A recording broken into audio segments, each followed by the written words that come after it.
현재 메이저리그로 진출하기 위해 포스팅을 준비하고 있는 우리의 이정우 선수가 오타니를 놓친 토론토와 샌프란시스코에서 각 잡고 노리고 있다는 소식이 들려왔습니다. 무려 두 팀이 제시할 것으로 보이는 금액은 연간 1,600만 달러도 넘는 수준이라 충격적일 것으로 보이는데요. 함께 알아보도록 하겠습니다. 올해 메이저리그 FA 최대어였던 오타니 쇼헤이가 지난 10일 다저스와 10년 총액 7억 달러 초대형 계약을 맺었습니다. 물론 이 중에 97%를 나중에 몰아받기로 했다지만 이 계약으로 현 이적 시장에는 큰 변화의 바람을 불러오게 되었죠. 이제는 최우선책이 사라진 상태라 방황하는 팀들이 많이 생겼다는데 이 중에 토론토와 샌프란시스코는 다시 이정우 선수에게 눈길을 돌린 것으로 보입니다. 영상 보시는 중에 구독과 좋아요 한 번씩만 부탁드리겠습니다. 큰 거 한 방 노리다가 오타니를 놓쳐버렸으니 다급해져 버렸죠. 이 때문에 어쩌면 계약이 굉장히 속전속결로 끝날 가능성 역시도 충분해졌습니다. 당장의 스타는 놓쳤지만 최고의 유망주를 영입할 기회가 생긴 것이기에 미국 현지 언론은 토론토에게 이정우 선수의 영입을 추천했는데요. 미국의 경제지인 포브스는 오타니 영입에 실패한 토론토 블루제이스는 이제는 시선을 돌려야 한다고 주장하며 새로운 영입 후보군에 이정우 이름 세 글자를 써넣었죠. 특히나 올해 대권 도전을 하다 아쉽게 탈락한 토론토였기에 전력 강화가 절실한 토론토에게 필요한 자원이라 넣은 것으로 보입니다. 또한 디 애슬레틱은 지난 10일 오타니 영입전에서 패배한 샌프란시스코에게 대처법을 제시했습니다. 디 애슬레틱은 오타니는 이제 다저스의 선수이다. 같은 지구의 다저스와 애리조나 사이에서 입지를 다지려면 FA 영입을 통해 빠르게 전력을 올려야 한다. 그 대안으로는 한국인 중견수 이정우가 될 수 있다라며 이정우 선수를 빨리 영입하는 것을 샌프란시스코에 추천하기도 했죠. 샌디에이고와 양키스의 후안 소토 트레이드 이후 이정우 포스팅에서 가장 앞서가는 구단이라는 평가가 흔들리고 있습니다. 스타 파워 보충을 원하는 샌프란시스코로선 이정우 선수의 영입으로 화려한 재기를 노려야 하죠. 오타니 행선지가 결정되면서 샌프란시스코와 샌디에이고의 이정우 영입전이 뜨거워질 조짐이지만 그래도 아직 포스팅은 초반이라 탐색전을 가질 시간은 있지 않겠습니까? 다저스, 샌디에이고보다 객관적인 전력이 밀리는 샌프란시스코로선 이정우 같은 선수가 특히 필요하죠. 현 상황은 물론 샌프란시스코에 유리하게 돌아가지는 않고 있습니다만 샌프란시스코는 4년 6,500만 달러의 제한이 예상되어 4년 4천만 달러라는 말도 안 되는 기사가 나온 현 상황보다는 훨씬 앞서 있다는 평이고 토론토는 4년 8천만까지도 부르면서 경쟁이 심화될 것으로 보입니다. 저번 영상을 제작할 때보다도 계약 규모가 좀 높아서 당황스럽네요. 확실히 소토와 오타니의 이적이 시장가를 높이는 데 큰 역할을 하긴 했나 보네요.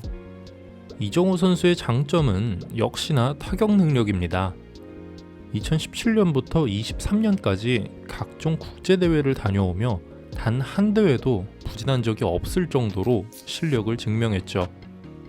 이 때문인지 현지에서도 수비보다는 타격에 더 집중하는 모양새이며 이에 대해 또 한 번 포브스가 등장해 적합한 포지션을 이야기했죠. 이정우 수비의 최적의 위치는 좌익수이다. 그가 메이저리그에서 선발 출전을 원한다면 수준 높은 투수들을 상대로도 훌륭한 타율을 유지할 줄 알아야 한다라며 이정우 선수의 타격을 돋보이게 하기 위해 중견수가 아닌 측면으로 가야 한다는 조언 역시도 해주었죠.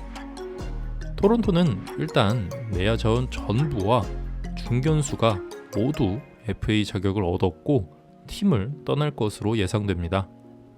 그렇기에 제가 봤을 땐 이 악물고 토론토가 이정우 선수를 영입하려는 것으로 보이네요. 스타 플레이어도 문제지만 어쨌든 토론토는 전력 보강이 목적이기에 어차피 돈 많이 쓰려고 했던 거 이정우 선수에게 쏟아 부으려는 것 같습니다.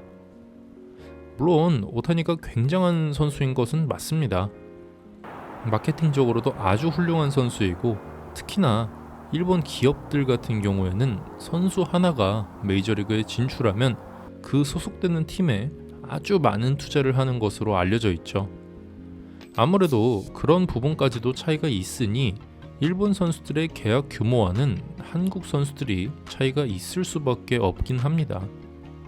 그렇지만 오히려 어떻게 보면 그러한 부분이 조금 더 냉정하게 우리 선수들이 다른 서양 선수들과 차이 없이 과장되게 규모가 이루어지는 것도 아니고 그렇기에 우리 선수들이 좀 더 객관적인 평가가 이루어질 수 있는 것이죠.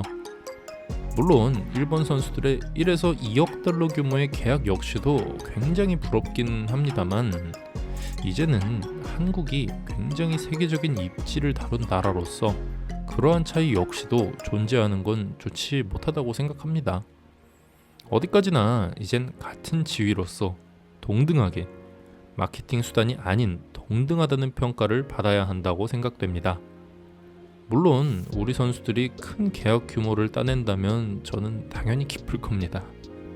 아무튼 메이저리그 구단들은 12월 5일부터 내년 1월 3일까지 협상을 진행할 텐데요.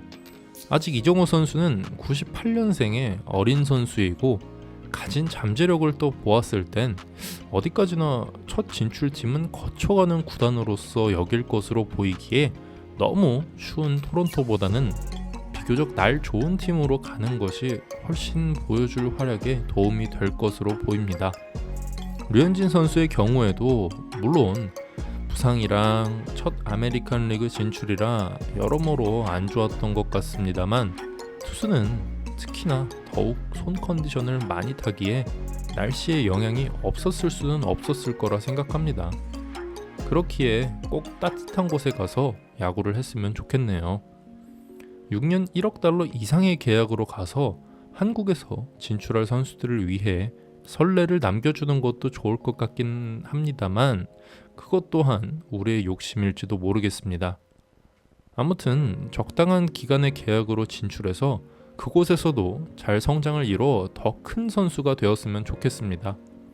과연 이정우 선수는 돈을 더 많이 주지만 힘든 토론토로 가게 될까요?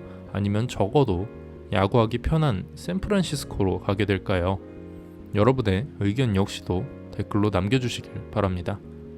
구독과 좋아요 눌러주시면 더 좋은 영상으로 돌아오도록 하겠습니다. 영상 시청해주셔서 감사합니다. 스포츠는 스포츠 저금통